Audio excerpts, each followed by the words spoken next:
I was a little bit anxious when I was put into the information group because I know this is a very complicated and complex field, but I have one message, at least in my presentation today, which is I don't think we need more information. So just to plant that seed, I know we come from many different places, from many different countries. A disclaimer to that point is a lot of the work I've been doing the past 10 years or so has primarily focused on North America, Europe, and Asia. But I would say the things I'm going to do today is not focusing on bottom of the pyramid, just to make that clear. I want to start on a positive note. I think there's been a lot of presentations on health that paint a very kind of dark picture, and I want to leave it on a positive note. Actually, we've done hundreds of studies over the past 10 years, real kind of anthropological, ethnographic studies about how do people, average people all around the world, relate to food.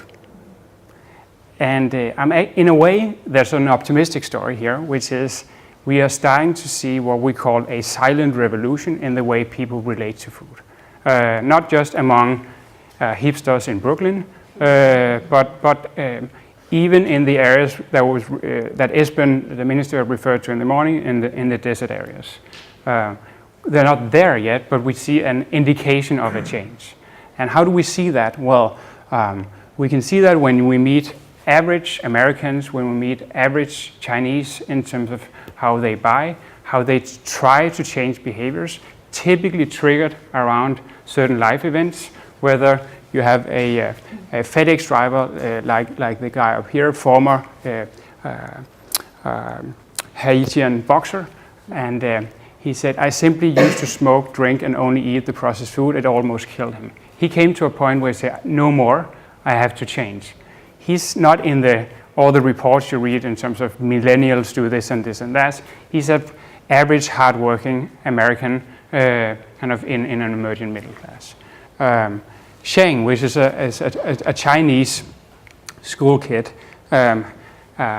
basically has changed his routes from eating processed food to eating fresh food. For the people who've been to Shanghai, there's an impressive kind of technology set up there where you basically can order everything fresh, a live fish that is slaughtered in front of you when you get it to the door. I think both America and Europe can learn a lot from that. But the idea is to see an increasing aspiration for fresh food and an increasing aspiration for you can say more healthy food. You can see that in the numbers as well. So these are just numbers from the States, that organic is still growing big time. There's probably some who don't like the fact that Walmart and Costco are actually the biggest purveyors of organic food in the States. But the growth of fresh is also to expect at least 10 to 12% for the next 10 years or so. So in a way, when you look at this, it looks quite promising. What is less promising is when you then go into people's home and then see how they cook and how they relate to that. So you can say not only the aspiration and what you buy, but what do you do with what you buy. And the picture is a little bit different. So this is illustrative, but summing up on a lot of the studies we see, it's actually a slowly growing aspiration around eating healthier. People might not have access to it, but there's an aspiration that is growing in relation to eating healthier. But if you look at people's cooking abilities, they're actually going down. And there are a lot of reasons for why that is the case. Lack of time, lack of skill. Some of the more natural ingredients like quinoa that was mentioned earlier on, it's actually difficult to kind of crack how to get that into a stable and just use quinoa on a weekly basis. We've done study on people who are on kale, and most people who have tried kale are what we call on a 3-month kale period, and then they fall off because it's quite difficult to get it into the routine. So the hard measure on cooking abilities, in my understanding, is how many dishes are you able to cook without a recipe.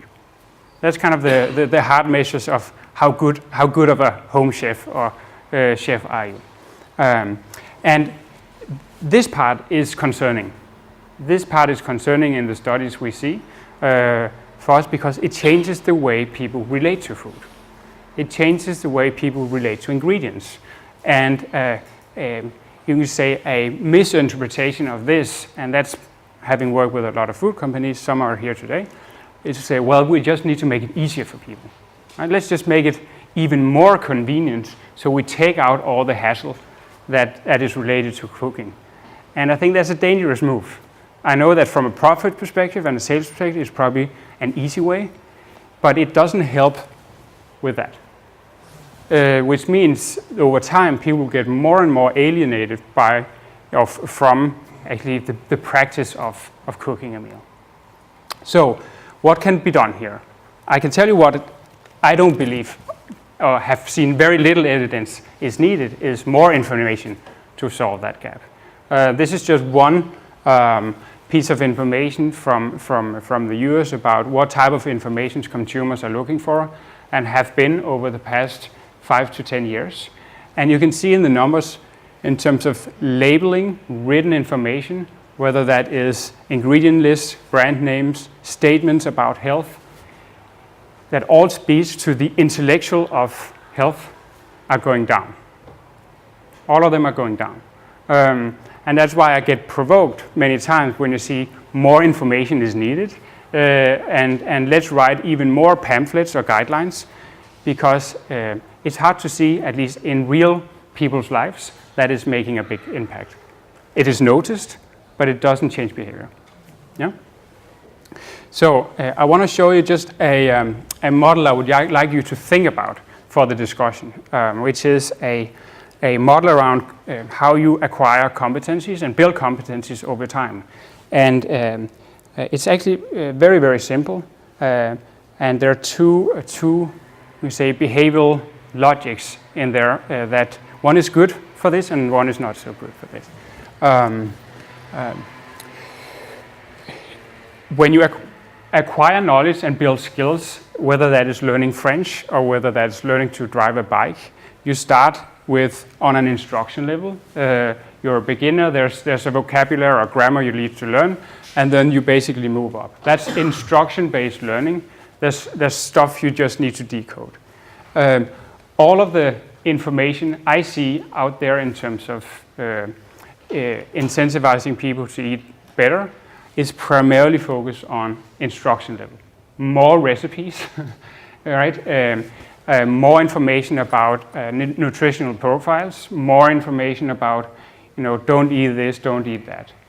I don't think we lack that. What I see is lacking, and what I would like to discuss with you guys, is what I would call everyday mastery. So basically building around, I think what you said, combining the right and the left-hand side of the brain much more in terms of making people feel they can become better at cooking.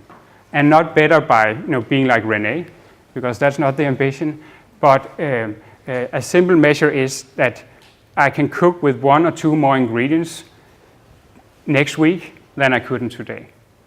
Because we know in all of our studies that once you get that right, it becomes a long-term habitual change, and that means health becomes a matter of everyday successes rather than a diet that is kind of exotic, and I know I need to stop the diet at some point, and then I'll go back to the normal. So that's the simple message: thinking information much more in intuition rather than in more kind of instruction. Yeah.